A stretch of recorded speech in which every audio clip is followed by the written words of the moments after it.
She was the queen bee, the kind of popular girl who thrived on making everyone else feel small. You know the type. Every hallway conversation, every lunch table decision, it all revolved around her. She was the sun, and we were just planets orbiting her. Desperate for a little bit of her light, I tried everything. I tried to be her friend. I tried to stand up to her. I tried to ignore her. Nothing worked. Fighting her just gave her more fuel, more drama to feast on. Ignoring her was impossible because her influence was everywhere. Then one day, I had a different idea. A crazy idea. What if I didn't fight her? What if I didn't try to knock her off her throne? What if I just built a new kingdom? Right next to hers. A better one. So I started a secret club. Well, secret was just a fun name for it. The only rule was that everyone was invited. Everyone. We had movie nights, study groups, potlucks in the park. The only person who wasn't invited, the only person who didn't even know it existed, was her. I never said a single bad word about her. I didn't need to. I just made her irrelevant. And let me tell you, watching a narcissist who lives for the spotlight suddenly become invisible, that's the most brutal and satisfying revenge you can ever imagine. It's a strategy I call social excommunication. It's not about being mean. It's about shifting the social center of gravity. This isn't your typical revenge story. There's no big confrontation, no dramatic takedown. This is quieter, more strategic, and 100 times more effective. It's about understanding the fundamental need of a person who builds their entire identity on being the center of attention. What do they need more than anything? Your attention. Your energy. Your reaction. Whether you love them or hate them, it doesn't matter, as long as you're focused on them. Your admiration is their gourmet meal. Your anger is their late-night snack. It all feeds them. So, what happens when you cut off their food supply? What happens when you starve the narcissist? They begin to wither. This is the core of the exclusion strategy. It's not about creating a new mean girls clique. That's just stooping to their level. It's about creating an alternative. A positive, inclusive space where the currency isn't popularity or power, but genuine connection and kindness. Think about it. The queen bee's power wasn't really her own. It was given to her by everyone who participated in her games.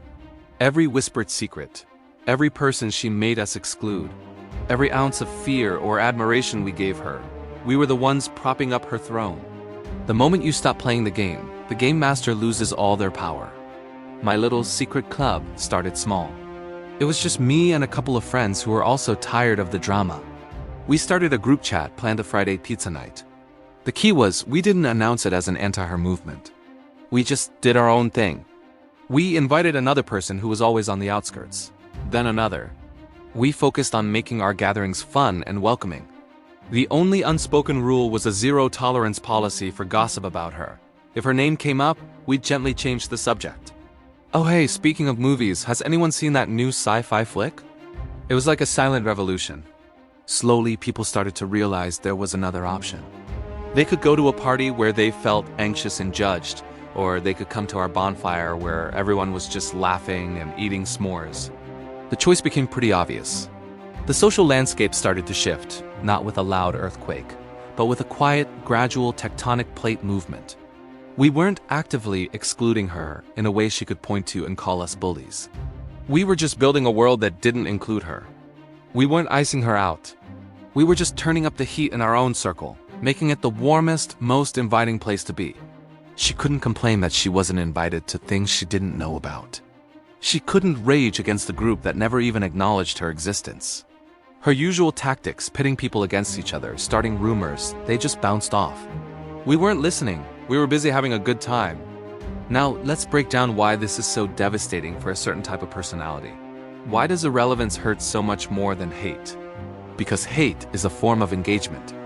Hate says, you are so important that you have the power to make me angry. You occupy space in my head. Hate is a passionate, intense emotion. It validates the narcissist's belief that they are a powerful, impactful person. They can twist your hate into a story where they are the misunderstood victim or the formidable villain. Either way, they are still the main character. But irrelevance? Indifference? That says, you don't matter. You are not a factor in my decisions. You do not occupy any space in my world. For someone whose entire sense of self is built on the reactions of others, this is the ultimate psychological blow. It's like being a ghost. You can scream and shout and rattle your chains, but if no one can see or hear you, you don't exist. I started to see it happen. At first, she probably didn't even notice. But then, the whispers in the hallway got quieter when she walked by, not because people were afraid, but because they were busy making plans she wasn't part of. Lunch tables that used to hang on her every word were now buzzing with inside jokes from our movie nights. She'd try to interject, to reclaim the spotlight, but the conversation would just flow around her, like water around a rock. She tried escalating. She started a nasty rumor about me. In the old days, that would have been a social death sentence. But this time, it barely made a ripple. My friends, the real friends I had made in our new community, just laughed it off. They knew me. The rumor didn't fit the reality of the person they spent their weekends with. Her weapon was useless. This is the power of building your own social fortress based on genuine connections. It's rumor-proof. It's drama-proof. The walls are built with trust and shared experiences, not fear and social climbing. The final stage was watching her become a non-entity. She was still there physically. She walked the same halls, but she was a queen without a kingdom. The attention she craved had migrated. You could see the confusion, the desperation in her eyes.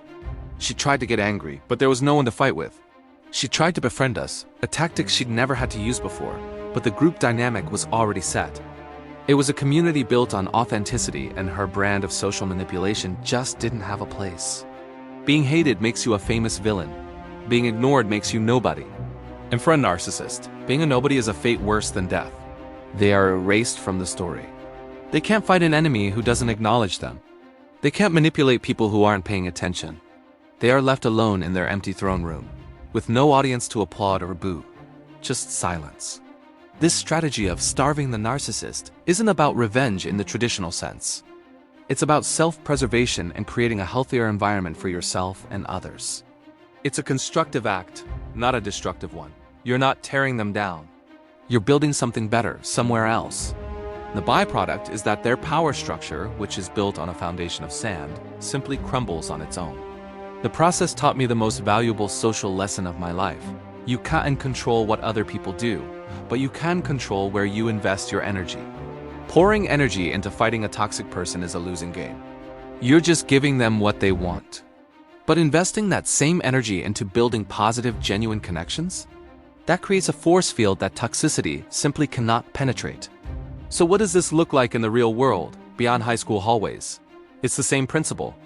In a toxic workplace, instead of engaging with the office gossip, you focus on creating a small coalition of colleagues who support each other's work and go for coffee.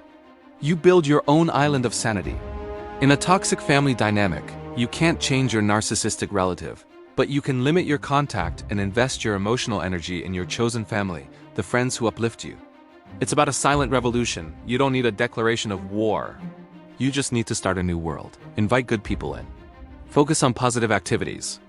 Make the core of your group about shared joy, not shared hatred of someone else. The rest will follow. The old power structure will become obsolete.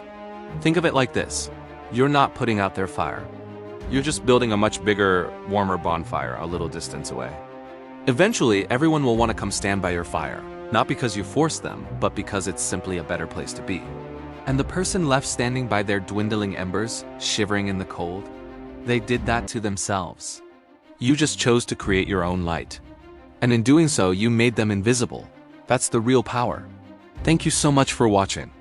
If this story resonated with you, I'd love to hear your own experiences in the comments below. Don't forget to like and subscribe for more insights on navigating life's challenges.